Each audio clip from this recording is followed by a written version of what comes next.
যিমানেই মোক ধমকি দিব অসমক আপোনালোকে যিমানেই ধমকি দিব চেষ্টা কৰিব অসমে লাচিতৰ হেংদান আকৌ এবাৰ হাতত তুলি ল'ব আৰু আমি প্ৰমাণ কৰিম যে অসমীয়ায়ো অসমবাসীয়েও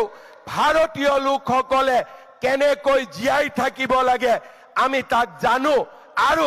সেই সংগ্ৰামখন আমি আকৌ এবাৰ যুঁজিব খুজিছো আমি জিকিব খুজিছো হেংদাং লৈ এতিয়া অসমীয়া জাতিক তেওঁ এতিয়া ৰক্ষা কৰিব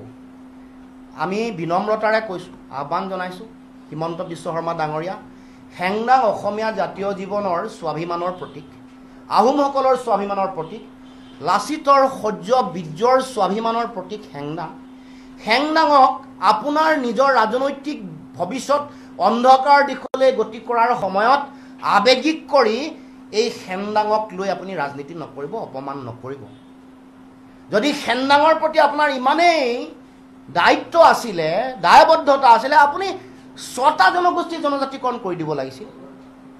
আপুনি হেংদাঙৰ আজি নাম লৈছে আবেগিক কৰি জাতিটোক সেই সময়ত আপুনি যেতিয়া সমষ্টি পুনৰ নিৰ্ধাৰণ হ'ল আহোম অধ্যুষিত সমষ্টিসমূহৰ যিটো সমষ্টিৰ সংখ্যা আছিলে এইটো কমাই আনিলে নাই আপুনি এবাৰ ভাবি চাওকচোন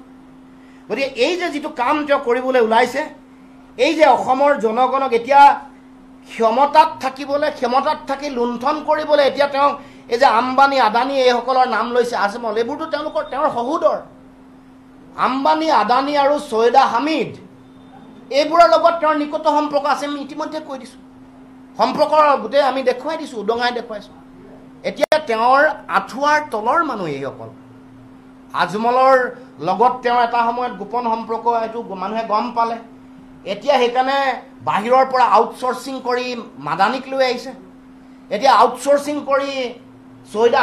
হামিদাক আনিব কৈছে এতিয়া এবাৰ হিমন্ত বিশ্ব শৰ্মাই অসমত থকা সাম্প্ৰদায়িক এজেণ্টক ব্যৱহাৰ কৰি ধৰ্মীয় মেৰুকৰণ কৰিব নোৱাৰি সেইকাৰণে আউটচোৰ্চিং কৰিছে এতিয়া সাম্প্ৰদায়িকতাকো আউটচোৰ্চিং কৰিবৰ কাৰণে মাদানী আৰু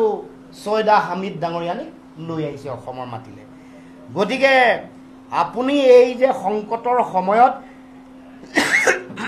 আপুনি হেংদাঙক ব্যৱহাৰ কৰিব খুজিছে এইটো আমি গৰিহণা দিছোঁ আৰু আপোনাক বিনম্ৰতাৰে আহ্বান জনাইছোঁ যাতে আপোনাৰ নিজৰ সংকটৰ সময়ত অসমীয়া জাতিটোক আপুনি সাঙুৰি নল'ব অসমীয়া জাতীয় জীৱনক সাঙুৰি নল'ব দুৰ্নীতিগ্ৰস্ত এগৰাকী ৰাজনীতিবিদৰ গাদী ৰক্ষাৰ কাৰণে অসমীয়া জাতীয় জীৱনৰ স্বাভিমান এইবোৰক সাঙুৰি আবেগিক ৰাজনীতি নকৰিব এই কথা আপোনাক সকীয়াই দিব কৈছোঁ হেংদাং অসমীয়া মানুহৰ স্বাভিমান লাচিতৰ সহ্য বীৰ্যৰ প্ৰতীক ইয়াক লৈ ৰাজনীতি নকৰিব ইয়াক লৈ আপুনি অসমৰ জনগণক আবেগিক কৰি নতুলিব সকীয়াই দিব